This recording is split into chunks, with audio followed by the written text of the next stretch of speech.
Morning, everyone. I want to welcome Terri-Ann Richards, and we're going to talk about small, tiny rocks that have been grounded to nothing, which is the definition of grit. Yes. Right? And when I looked at grit, because you stand for grit, don't you? Yes, I love grit. Yeah, and I love the word. I like the word grit too. Yes. Yeah, and but I was looking at the etymology of where does it come from? Mm-hmm. Where does the word grit come from?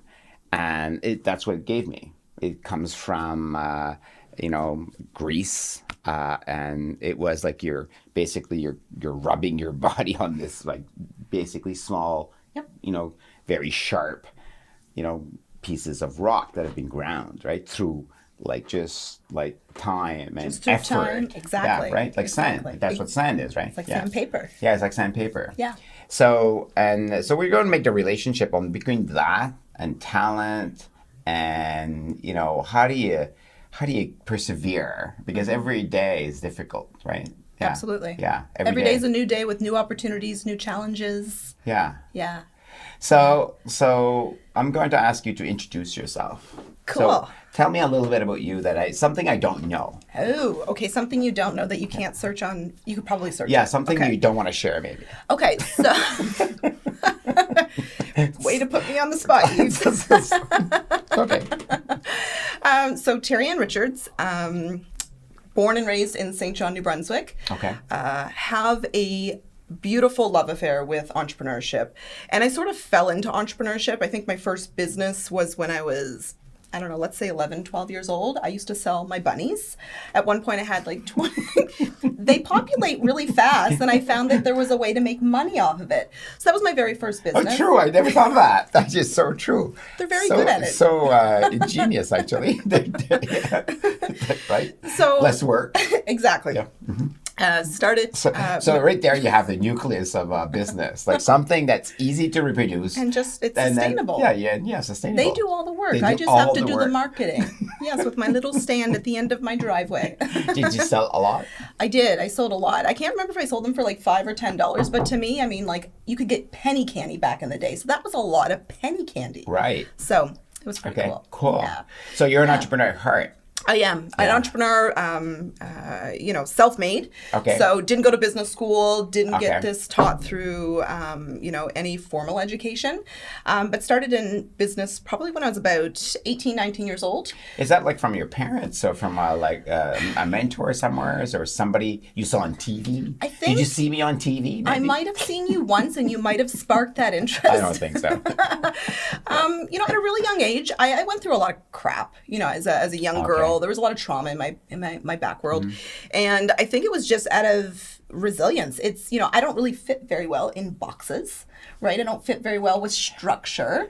And jobs had a lot of structure. There was a lot of rules and regiment, and there was a lot of, rigid. Were you rebellious in school? I think my teachers would definitely say that I was rebellious. I definitely think of myself as a rebellion. If there's a rule to be broken, I might like to shave the lines a little bit. Okay. But is that important?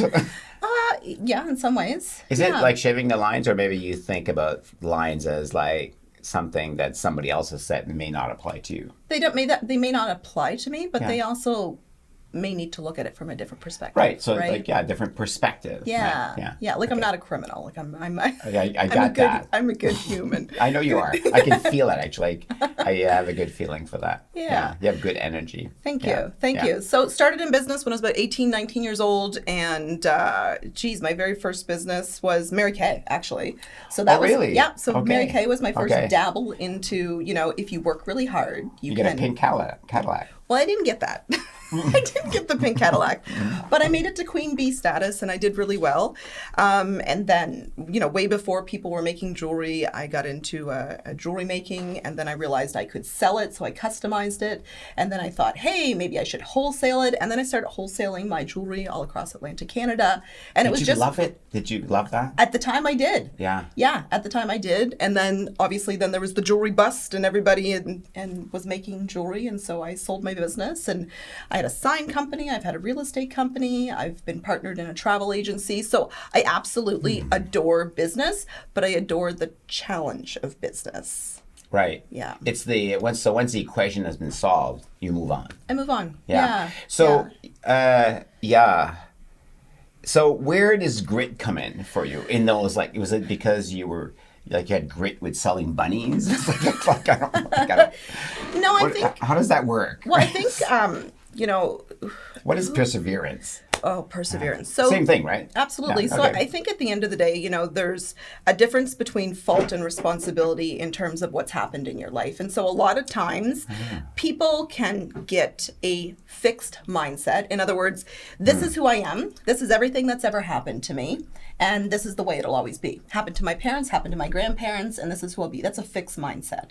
And then there's those who go, this is what's happened to me. This is what's happened in the past. And despite that, I have grit, so I have passion for what I'm going towards. And for me, when I was younger, the passion was really just, I wanted to do better than them. I wanted to be better than I was yesterday. Nobody was forcing me to do it. Nobody was pushing me to be an A-plus student. I just wanted to do something bigger and better. So I had passion for it. And the passion fueled that perseverance that said, no matter what, I'm going to get there.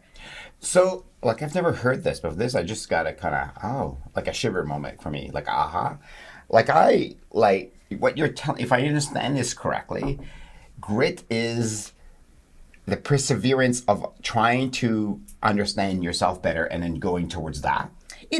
So I think there's, Angela Duckworth says it really well in her book, The Grit. But basically, it's the combination of passion and perseverance. Being, persevering in and of itself, but not having the passion for it will only get you so far. But I think you need to have a bigger why. You need to be really in tune with what's you. Yeah. But you're saying something different than Angela. You're saying something quite different, actually. Yes. Like, I've heard this before because I've read the books and I love the book, and I'm a big believer in like finding what you love to do and then going towards that. Like, people will come to me and says, should I start a restaurant? Well, do you like to cook? No.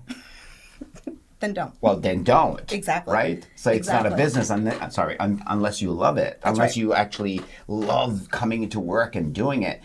But what you're saying is different. I just understood something different anyway. What you're saying is you have to have the passion to discover about yourself. Absolutely. And like in doing it, and then the doing part of it. So when you're doing something, selling bunnies, for example, or selling jewelry, it's just a discovery. Oh, I like selling bunnies. Cool. Yep. I like selling jewelry. Cool. Yep. And then you just go on from one thing to the next. It's a journey. It's a journey. It's not a destination. And for I've me, never heard that. That is really cool. Well, because people have always asked me, why haven't I just stuck with one business, right? And that, Are you maybe a squirrel? Yeah, well, I am a little bit of a squirrel, and I think the reality of it is, for some people that might work because that's what really excites them, and that's what they're passionate towards.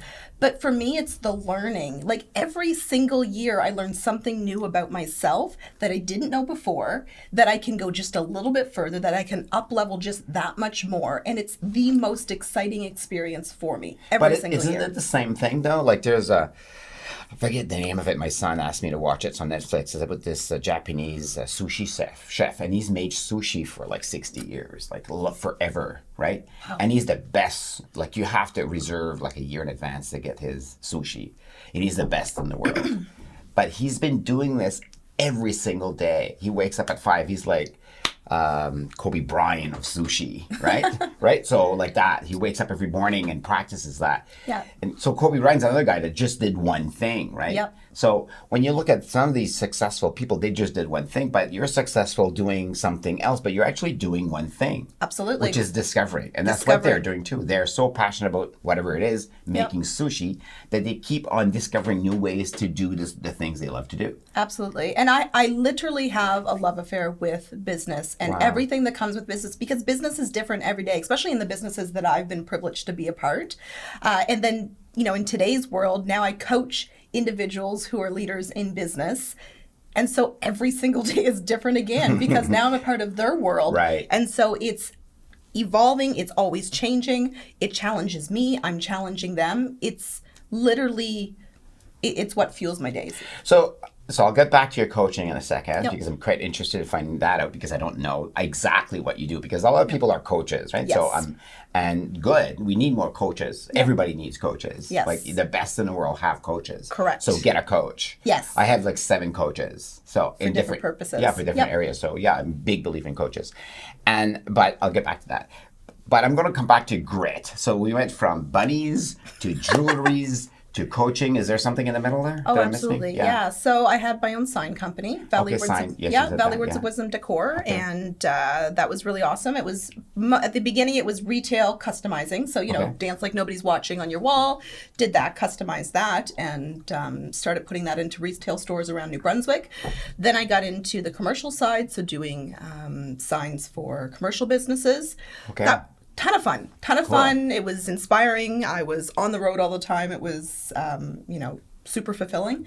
And then probably about 4 years into it, I sold it. Okay. That was fun. You're a big, I have like a 4-year mark, I think. Yeah, well, this is the topic I wanted to talk about because what I'm discovering now is the start. Sorry, I'm going to start again. Start something. Yes. Stop, change something, and start again. Correct. Right? So it doesn't matter if you're focused on one thing. Yep. If it's not working, you have to stop. Yep. Look at what's not working, Yep. and then start again. Yep. Like so, you've done this throughout your life, right? Absolutely. So but your purpose is always the same. Yes. Do you know what your purpose is? Yeah. At a very core level, my purpose is to make deep impact on the people that I connect with. Okay, cool. Yeah. And that could be my employees. Right. That could be the individuals that I connect with, like yourself. Yeah. And that could be my clients. Okay, cool. Yeah. So I want to go back to grit, Yes. right? So what does grit have to do with any of this stuff? I think for me, it's sort of my center. It's the thing that grounds me and reminds me of why I do what I do. And it's, because stuff gets hard. Last year I had a tough Does year. it? It does. I don't know if you were aware of No, this. like the life is easy actually. Perfect. Like it's such an easy thing. So I'm going to have you on my show and you're going to teach me how to make life really easy. I can actually. I know you can. But I'm just joking. Of course, life happens, right? It does. It happens. And it either happens to you or for you. And I think for me, words are really all they are is at the end of the day is what you give them context to, right? True. So grit to me means maybe something completely different than somebody who's listening in right now.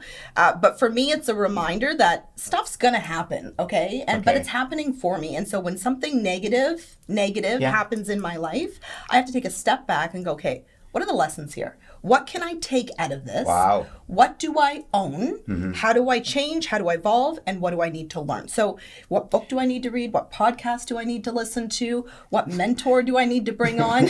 So how, like, my reaction time sometimes, like something bad happens to me, like it's months sometimes. Okay. So how fast is that reaction? Is it instantaneous to you? It's pretty darn quick. Yeah. So why is that for you? Can you give me an example of something in your life that's happened? Yeah. That you wouldn't mind sharing with me Absolutely. and the audience? Yeah, with absolutely. Thousands and thousands of people listening in. Well, the cool thing about being in business and having 8 different companies is you're bound to fail at least once. You think? You think? Not a perfect business every time. I've had to learn and I've had to grow. Like I said, it's all street smarts. Right. So when I was about 25, 26 years old, I had a retail store called Naturally for Life, the Eco Store. To me, it was the most exciting thing at that time.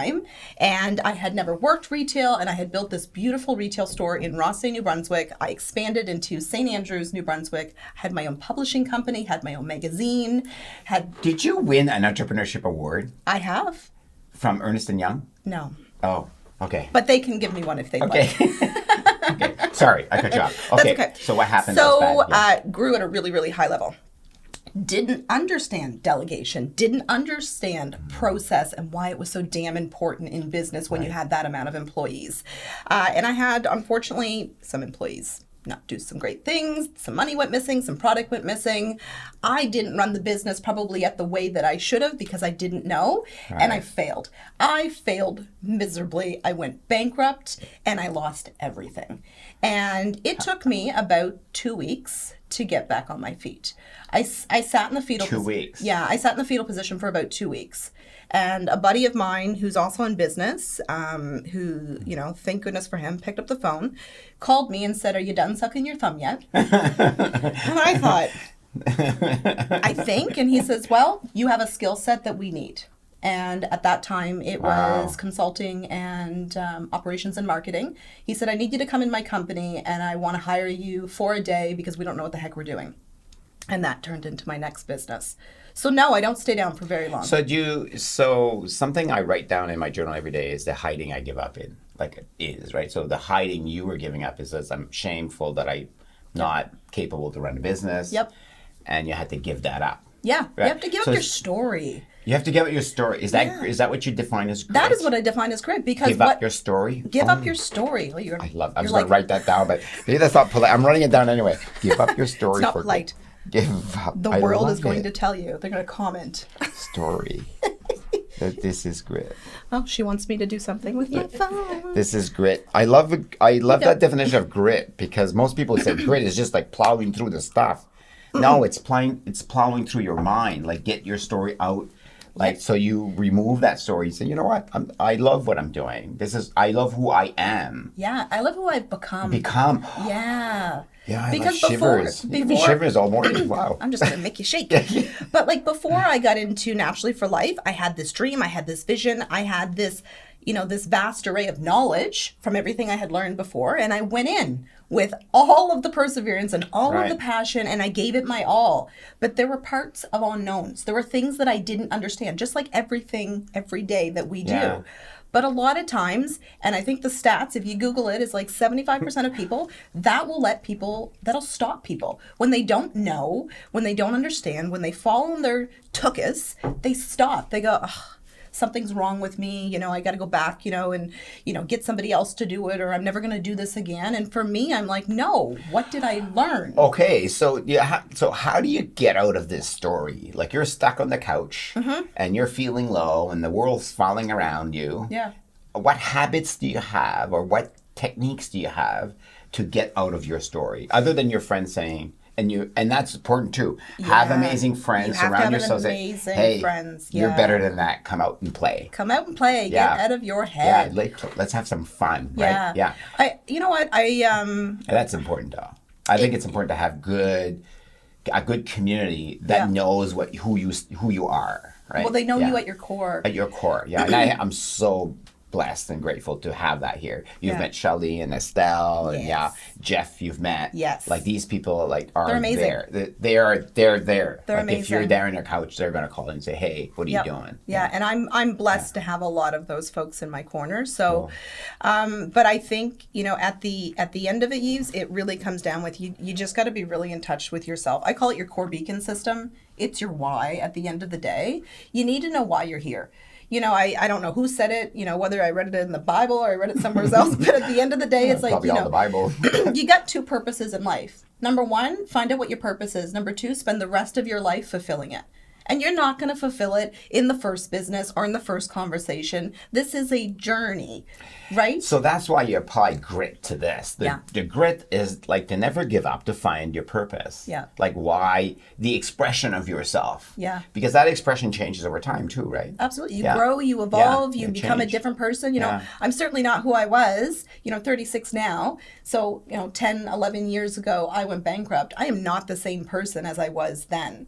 I went through a divorce when I was 31 years old. I am not the same person as I was then, because I had to take all of the mistakes that I made, own them, and then go, okay, what did I learn and how can... Taking responsibility is part of the grit. Fault versus responsibility. Is that part of your grit system? To be able to take responsibility? There's always 2 sides to a story. There's always 2 sides. There's probably actually 3, because there's the reality. The truth. Yeah. Yeah, I've heard that before. Yeah. Which is, there's some truth to that. There actually. is. Yeah. I would say it's part of the process of how I stay gritty, right? Is, owning my, if I'm allowed to swear, shit. I have to own it.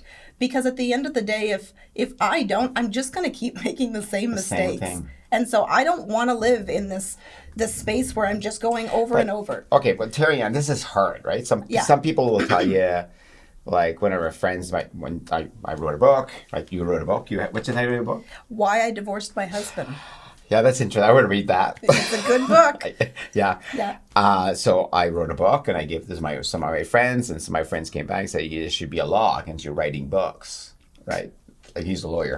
So I love him, but it's good, but still, right? So how do you deal with, like, people will tell you stuff. Like I get people commenting on, you should stop doing videos, like it's too much. Yeah. You should, like, put a tie on, I don't know, comb your hair. Like I have all sorts of comments, and I'm sure if you're in the public, so you have this. Lots. Yeah. So how do you deal with that? And how does that relate to grit? Oh, how would I put it? I think at the end of the day, if you're super clear on who you are and you're super clear on your why, like I'm really built on legacy. So I give a crap if I die tomorrow, I want when somebody gets up, they talk about all the good impact that I made in my life. Not, she was an entrepreneur, she owned 8 companies, and she was really cool, and that was all she did. Like, I want them to talk about all of that stuff. So that means my why is bigger than all of the noise out there. So when somebody says, like, Terri-Ann, you really need to stop driving to Moncton and going on podcasts. You know? Right, yeah. Well, they don't understand my why. They don't get to be the person who has to own my legacy. They don't have that. They're just looking at it, and maybe they're really good people, but they're looking at it from the lens of everything that they've had before, and they're talking from their why. So I understand that, but does that, like, how do you do this in physicalness? Like, how do I So the person's in front of you, and the person says, you should stop driving to Moncton and meeting these odd people and doing podcasts. You're wasting your life doing that. You should be coaching and spending more time making money. Yeah, and I'd say, thanks for your opinion. Thank you for sharing. Would you say that? Yeah, I would. Yeah? Yeah, definitely would. Thank you for sharing. So you don't feel the obligation to defend? I will not lie. There are times, depending on the human, right, Yeah. that I feel like I have to defend, and I get, like, yeah. Your back gets up in a wall, and you're like, well, no, I do this because of blah, blah, blah, blah, blah. I do that, and then I reflect on it afterwards and go, ooh, why did that get me so emotional? Like, I got. So you're looking at the why, so you're practicing your, like, Alan Stein, one of my favorite authors, he wrote a nice book, and he was a very big fan of Kobe Bryant. Okay. That just passed away. And one of the things that I learned with Mr. Stein is that he basically said, practice your basics. Mm-hmm. So what is it to practicing our basic for people that are not playing basketball? Obviously, I can't play basketballs for a couple of reasons. Won't get into that. I'm not very good at it. Well, yeah, and I'm too sure. I played actually once against. Anyways, that's another story. So I'm kind of a squirrel today. So he said, practice your basics. So what you're doing on reflection, if I may, when you go back and say, I reacted. Yep. Right, I reacted. So you set boundaries. Yep. But what you actually did is you hit the person back. Yep. Right? Stop bugging me. You don't know what you're saying. Yep. And you defended yourself. Yep. So you go back and you say, I'm going to reflect on this. Yes. Right? So that you can practice your basic reaction time and reduce that in tough times to say, I don't need to spend any energy or time. Yeah. Because the brain takes about 25% of your energy. Do you know that? Yeah. Yeah, it's huge, right? Yeah. So if you're wasting time defending your position. Yep. Or putting boundaries that don't need to be put. I'm not saying like where you're in danger, right? Yep. But I'm saying normal people say words that mean something or mean something. That's right. Whatever. You're just saying, oh, thank you. Thanks. Yeah. Thank you for sharing your opinion, but I disagree. And yeah. That's it. And that's okay. Yeah, we practice that here. Do you really? Yeah, so we put two people, we match up with a partner, and then the person will insult you, and you'll say thank you. I'm coming up here and visit you. Right? So the reason is exactly that. Is to be able to go back and practice on a daily basis your reaction. Yeah. Right? So that you can say, I don't want to react, I want to act. That's That's grit. It is. Grit is not react. Grit is not reaction, it's action. We're writing a book here, folks. Yeah, yeah. We're writing a book. He's going to write it down. I knew it. Grit is not reaction. I love it. I'm going to get your show notes after this, okay? Actually, yes, I'll send you. Okay. Right? It's action. Because if you're reacting, it's not grit. No. right? You're basically going off track. You're living out of pure emotion, and I'm I'm a very emotional person, right? So like I wear my emotions. I wear my emotions on my sleeve. You don't typically have to question where Terri-Ann stands, but it's hard. You're a person. If I look at you, because I met you a couple of weeks ago for the first time, right? Yeah. And immediately I saw like this person has positive energy, or heart's open, but you've been hurt a lot. Oh yeah. Yeah, a lot. So when the heart's broken, how do you go back in to your heart? Because you lead with your heart. There's no doubt about it. I do lead with my heart. You know what? It's interesting. I had a quite a personal moment happen over the last couple months, and my natural inclination, because that's what humans do, was to close off, and potentially become much more bitter to this thing over here, right? Yeah. But I had to remind myself, and I think for anybody listening, it's not that you wake up tomorrow and this just becomes easy. This has literally been a lifelong process for me, because I've lived through a lot of things that I don't think I should have. But I had a choice to make. I could have let it break me, and I could have let it define who I was and how I was going to show up in this world, or I could have let it teach me a different way of being. And so I don't know why I do it, really, at the end of the day, beyond I just don't want to live a bitter life. I'm meant for more. I want to make the impact in people's lives. So when something negative happens, I take a step back and I go, okay, what did I learn? How can I do this different? What were the red flags? Okay, time to go back into the world. And I just, and is there a healing? Is there still pain? Yeah, it's still there. And I own my pain. If I need to cry, I cry. If I need to scream in a pillow, I scream in a pillow. I do yoga, I meditate, I journal. I do all those things too. But I get that I have to reflect, because there's never a moment in your life that you walk away from that's painful where it was a surprise. Yeah, you do yoga off the mat. Yeah. You know what I mean about that? Like you mean I know you're doing physically yoga. People associate yoga with the physicalness of yoga. Like getting on the mat. Yeah. Getting on the mat. What you do is you're actually, I look at you and you're bringing yoga off the mat. I've never heard that before. Yeah, you're off the mat. That's cool. Yeah, so you're doing yoga. That's like a hashtag. You got to write that down. Off the mat. So, and the difference between that is when you're doing yoga, you're at peace with yourself. You practice, you're all zen out. Yeah. It's easy to be zen in a monastery. Yeah. Or in a yoga studio. Yeah. But you can't live in a yoga studio unless you're a teacher. Exactly. Right? Yeah. But even that, teachers have to run a business. They have have peoples and customers and teachers to deal with, right? They have bills to pay. They have to eat. Yep. Right? Everybody has to eat. You have to go outside. Go out with the world. So yoga happens outside the mat. Okay. Yeah. Very cool. So like that. So that's what you're doing. Yeah. Yeah, so you're practicing your basics when you're on the mat, but actually what you're doing off the mat, which is most people forget, is like trying to say, I'm not saying being zen or not caring. No. Like you're saying, how can I open my heart even more? How can I have grit towards me? Correct. Oh, I like that. That's what you're doing. I think that's what you're doing. You're having grit towards yourself. Like you're pushing yourself towards your heart and say, I want to live a great life with an open heart. Right? Yes. Yeah. Because you've been hurt. Yes. Yeah. Yeah. Yeah. Yeah. Have you made mistakes? Like, do you do people put you on a pedestal? They try. I fall off of it pretty quick. I make mistakes all the time. I make mistakes, I can sit here and say that I have grit and I'm passionate and persevere and I have a big heart. Do I say the wrong thing every once in a while? Yep.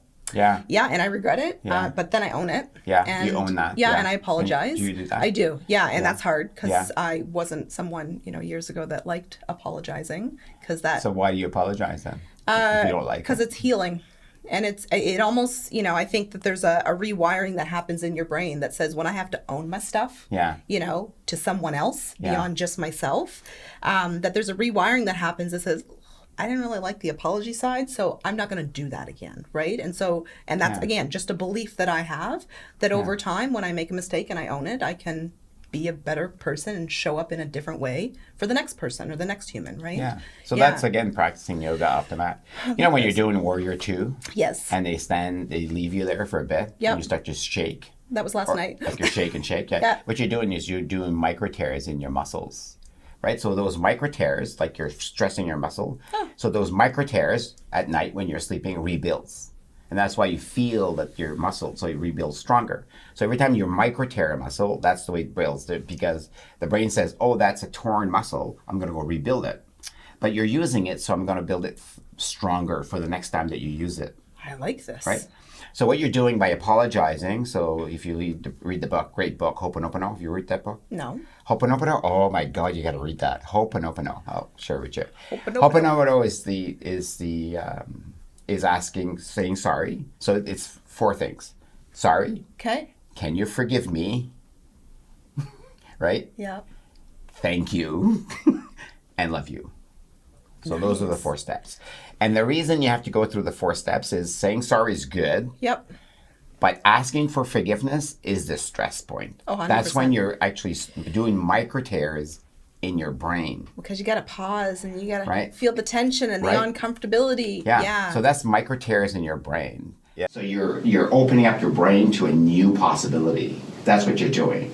Oh, I like this. So that's that's yoga off the mat, if you want to call it that. Or it's like basically looking at the brain and say there's a new neuron pathway being connected. Say there's a possibility here for something else. So staying in the uncomfortableness of the decision, of the discussion, opens up new possibilities.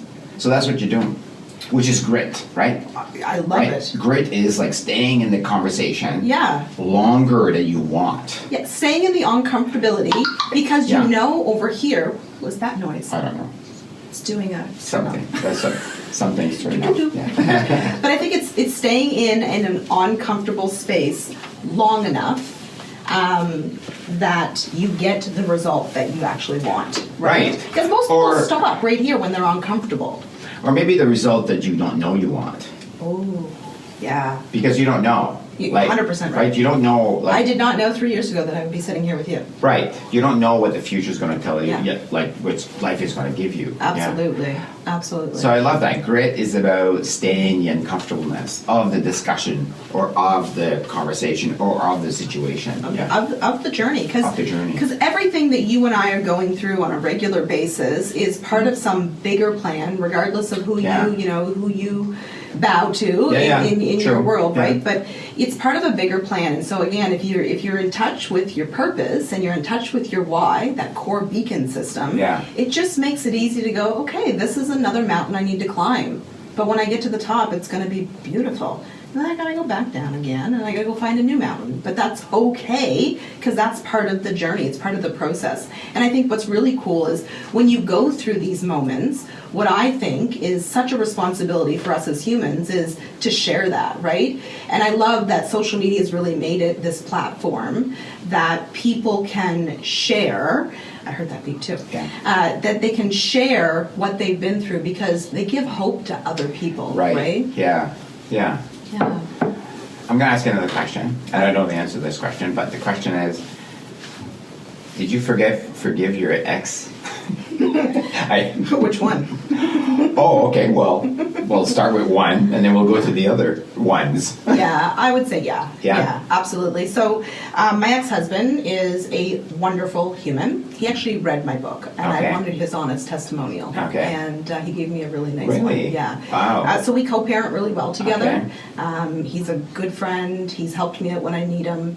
We've known each other. That's been hard for you. It's like, well, they say when you marry someone and then you separate, it's like tearing a part of your soul, right? And I really believe that to be true because I think when you make that decision to join your life with someone, you do it with all the glamour and the ideas that you're going to be together forever, right? Yeah. And because of mistakes that I made, and I won't point to the mistakes I made, we didn't end up together, right? And so that's why I wrote my book, because I wanted people to get the understanding that the grass is not greener on the other side. The grass is greener where you water it, right? I love that. I've heard that before. You're right. Yeah. Yeah. Wherever you go, there you are. That's it. And Right. what you invest your time and your energy in will grow and prosper. And so, follow one course until successful. If you're in a marriage, focus on it. Give it the energy that it requires, give it the attention it requires. So I don't think there was much to forgive. I think we both made mistakes. We got together when we were like 21 years old. And, he took in my daughter like, she was his own. Okay. And he was a good human. And we both, I think, learned and grew from it. And I think we both have some regrets. And so I'm very conscious of, the decisions I make on a go-forward basis of how to do things differently in the relationships that I'm in the future, right? Do you spend time trying to forgive yourself? That's funny. So when I wrote my book, that's funny. So when I wrote my book, one of my mentors, Maureen McIntosh, she's here in Moncton. She has Reality Therapy Moncton, and she was my. She wrote the whatever the heck that thing is. What did you read it? You're right at the beginning. Anyway, she wrote in my book. Oh. And I don't know what it's called. And she picked up the phone and called me and said, you're kind of hard on yourself. And I said, well, I had to be. I had to be brutally honest, because that was sort of my way to heal. Yeah. And it was around that time that I had made the decision to forgive myself and learn from the mistakes and get that I wasn't going to make them again, because I was so afraid of making them again, right? Was writing your book therapeutic for you? Extremely. Yeah. So when I wrote the book, I wrote it mostly to heal, right? With not the expectation that I was going to publish, but get to the end of it and then hand it off to people that I care about, that I respect, that could give me some honest feedback, and then from there make the decision, could it make impact? Because if it could make impact, I'd publish it. And I'll tell you, when I hit that publish button, I went into I was like, oh no, the world will know. I was a horrible human. And I just put it out there. It was liberating? Extremely liberating. But it's kind of like sharing my story about bankruptcy. I think at the end of the day, when you share your pain with others, others recognize how many more are just like them. And then maybe you've done something or tried something that they could try too. And maybe, just maybe, they won't end up like you did. Right? Yeah, and you can learn. And then that's the gift. That's the impact that you have, right? That's the impact. Yeah. Yeah. So you would define yourself as a grit coach or a personal performance coach? I may become a grit coach. That is a wonderful word to call myself. I know this I met this young lady once, and her job, her title was namer. Namer. So she's a namer. Like she names businesses? Products, businesses, people. She finds your name. I love the world we live in where all of a sudden you can come up with your own title. Right? So grit coach is something I've never heard before. I've heard lots of personal coach and but grit coach is like ultra focused on something. That's super focused on something. Which is what you I'd stand have to for. make up my own keywords to make sure people are searching it. Have to do a lot of videos. Yeah. I might be grit up here coach. a lot. Yeah, I like that. But that's, to me, if I look at your energy, your grit towards finding who you are, and then finding other people who are finding who they are, and then surrounding yourself with that. That's your grit. Momentum. And then moving. go for it. Yeah, Yes. doing something. Both feet in, go. Doing. Fall, get back up, go again. Yeah, that's great, right? It's like doing something. It's not just thinking about it. It's No, actually doing. you have to get up and you have to do something. You have to do something uncomfortable. Yeah. Make the call. Yeah. Show up at the meeting. Have the conversation. Coach. I like this grit coach. Yeah, I think grit coach is interesting for me. Yeah, how do you keep going? I might need to call that namer. Yeah. She's in California. She's a lovely girl. Yeah. But no, you already have. Why pay her? You already have it. That's true. I have you. Yeah. It's wonderful. So let's talk a little bit on your business and your coach. Let's start. So you call it Balance Equation Coaching and Consulting. Okay. So tell me about that. Yeah, so launched it in 2018. And again, being somebody who's gone through sort of the trenches, if you will, in business, and I've learned from a lot of my mistakes. But I absolutely love business. But what I love even more than business is I love watching other people grow and prosper in an area that they love, that they're passionate about. Okay. And so I typically work, and it's not that I don't like guys, but I typically work with female entrepreneurs and leaders who are at that place in their life where they've, is that mine or yours? It's let's not get disrupted. That was not Just disruptive. Focus on you. Okay. So typical wayward female, except me. But you're coaching principally business women. Yeah, well, women who identify as entrepreneurs or leaders, right? Because I still work with women who are in leadership roles within corporations, right? Because, man, they can have a lot of impact within the corporation that they're in, right? Yeah. So I typically am working with them.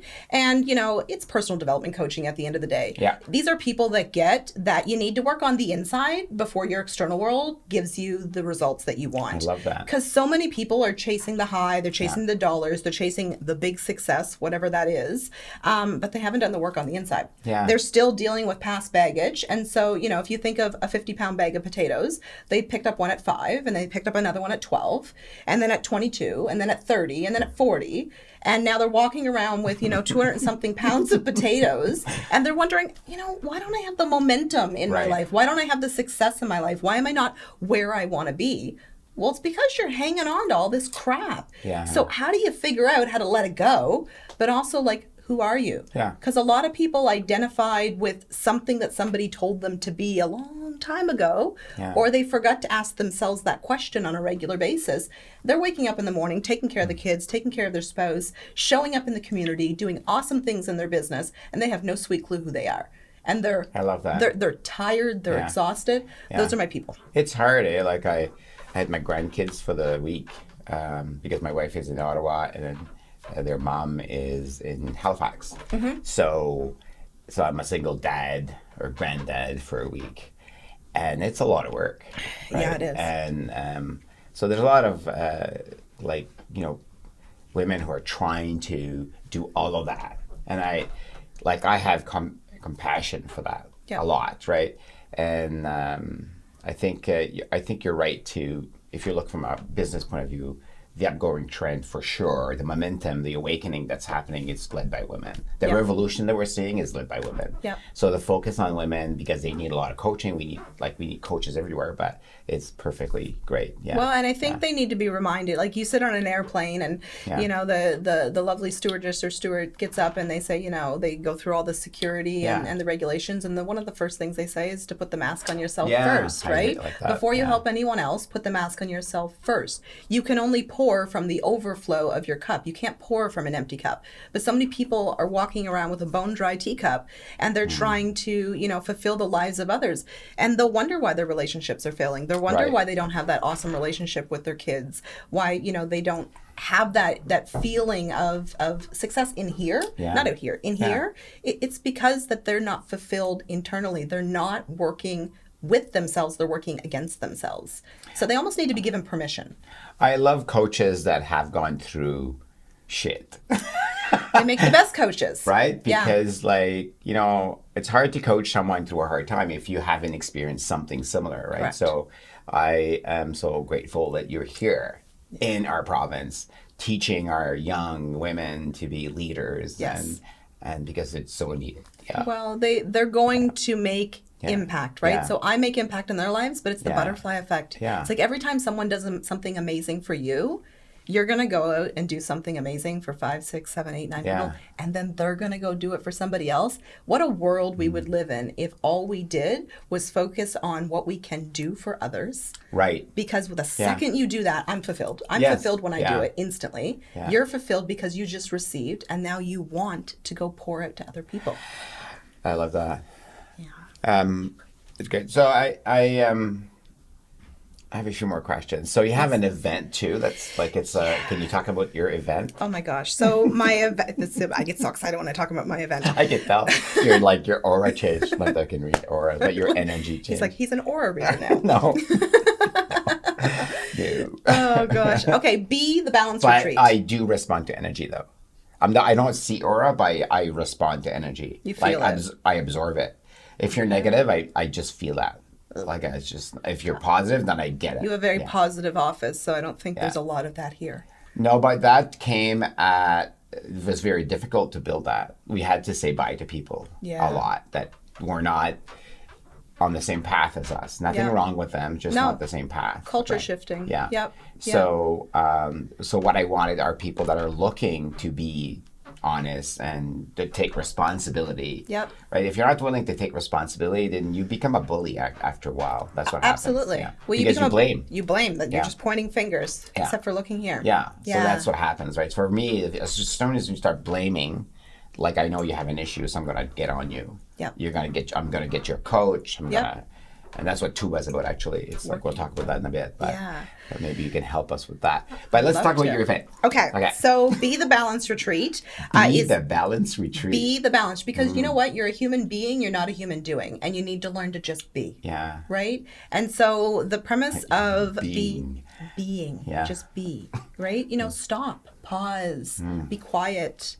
Absorb, learn, reflect, and then go do, right? Yeah. And so Be the Balance Retreat was basically built out of, I guess, a need. I was coaching these women, and over and over, women were struggling with, if you've ever seen the life wheel, these areas of their life. So struggling with, finances, struggling with growing their business, struggling with intimacy in their relationships, struggling with nutrition, health, whatever it was, they were struggling. And so if you think of the life wheel again, at the core of the life wheel is you. Right? And for you to be happy and fulfilled and feel successful and joy for your life, all areas of your life need to kind of be above a 7, right? Yeah. If you got one area of your life that's a 2, a 3, or a 4, you're not feeling that successful, you're not feeling overly joyous, and it'll bleed into every other part of your life. So I can't show up and just be like, I'm a business coach, because I can work all day long on your business, but if you're going home every night fighting with your husband, your business isn't going to thrive. So you need to kind of get to the inners of people. And so, there's areas where I'm an expert, and then there's areas where I'm not an expert. But the cool thing about Atlantic Canada is it's full of individuals who have an expertise or a story or an experience that is specific to an area that some woman in that crowd needs to hear. So that's why I created the event. It's a 1-day event. I call it a retreat because most women don't take time to pause. Okay. Right? It's a 1-day event where this year will be the 3rd year. Okay. And it's in St. John? It's in St. John, New Brunswick. It's at the Trading Convention Center, October 25th. Wow. October 25th. Mark that down. Mark it down. October 25th. 5th. And typically we have between 6 and 8 speakers that get up that speak to the different areas of that life wheel. I love that. Right? And these are women and men this year. I'm going to have a couple men because there's a need there too, right? Okay. And they get up and they talk for about 25 to 30 minutes about their specific niche, their specific topic, and they change lives. So the response rate from my event, I'm getting 9.8, 9.9s, and 10s. Yeah. It's a sold out event every year. The energy is amazing. It's one of those events that, I'm slightly biased, but I would be happy to go to if I did. Listen, I'm gonna be like, what you have to do to me is be of service. Yes. And be inspired of what you're doing to be of service. Yes. And if you have those two things, you're on the right track. Like, I'd buy from me. So there you go. So that's what you want to do. You want to serve your book and say, you know what? Like I was reading my book again for the 4th time. I asked Shelley, my best friend here, I said, is it weird that I love my book? That I'm actually learning from my own book? I just read my book 2 weeks ago. So you have to love what you're serving. Yes. To be of service. Yes. If you don't like what you're serving, if you don't love what you're serving, it's going to come out. So I love that you love your it. retreat. I do. Yeah. Absolutely love it. So it's easier to sell, isn't it? It's way easier to sell. Way easier to sell. And it kind of sells itself, which is awesome because it has the momentum now, right? It's 3rd year. And the speakers that have, are part of my alumni are, they're like my own little influencers out there talking about it. So it's an amazing event. It changes lives. We always have about 10 really brave men that come. And it might be because their wife I'll be 11. Yeah, exactly. You'll be there. And it's they may be because their wife is a speaker or their friend's a speaker. But I even have a few that just come because they want to learn. And I had one guy come up to me this year in October of 2019 and say, I never looked at it from that perspective. I didn't realize that those things were things that women dealt with. And it was he was going to go home and be a better human for his spouse, right? Yeah, I think I talk about the revolution that's going on, the awakening revolution. It's definitely happening, and it's definitely led by women. But men also have to. I wish we would stop talking about bullying in school. Yeah. And I wish we would talk about awakening. That would be beautiful. Right? I wish we would talk about these kind of topics in school. Yeah. And then you're looking at a transformation of progress instead of just pounding the stuff that you're bad. Well, you talk about the problem, you're just going to keep getting the problem. It's like what you focus on expands, right? So, but if you talk about the solution and you talk about all the good that comes out of, because there are so many men that have had an awakening. There are so many men that I can sit around a table with and have these deep, meaningful conversations about life and growth and grit and perseverance. And it doesn't come off as icky and masculine. It comes off as beautiful and human. Right? Yeah. So there's that part, which is important too. Yeah. Love that. Okay, cool. We have 5 minutes. What did I want to finish? So that's October 25th. Yes. And so if you want to find out, you just go to your website, You can go to thebalancedretreat.ca. Okay. Speakers will be announced in March. I'm still exciting. taking speaker applications right now. Last year I had about 50 women apply to be a speaker, and only 6 to 7 are chosen. So if you have a story, if you have an expertise, please apply. You can also go on my Facebook page, which is Terri-Ann Richards Balance Equation. Okay. We'll put the link in the comments. Perfect. Yeah. Okay, thank you. Yeah. So the reason that I brought you here, first of all, you have tremendous energy. Thank you. And second of all, it's because of what you're talking about to me. It's like not only the balance, but also like your views of life, right? Yes. And that goes into a product that we've just launched called Tuba. So our Tuba is all the soft skills. Like, it's how do you deal with the soft skills issue in your workplace? Because the soft skills are the reason why people aren't engaged. Correct. Right? Yeah. So Tuba is kind of a mini way into leading to your consulting, if you want. And one of the things we talk about is perseverance, which is grit. Right? Awesome. So I love that topic because it's really interesting, and everybody has a different point of view on. Correct. And I loved your point of view. I got so much from this interview today. Like, I learned so much. My intention was to come and discover who you are and what you're about, and I learned so much. I want to thank you for that. Thank you. About talking about your grit and your point of view of grit, and being so vulnerable with us about your own story. Thank you. And it was really a pleasure for me. Thank you very much for having me. Thank you for watching. Thank you. You have just listened to Dovico Podcast. Subscribe to our podcast on iTunes or Google Play. Catch our next episode.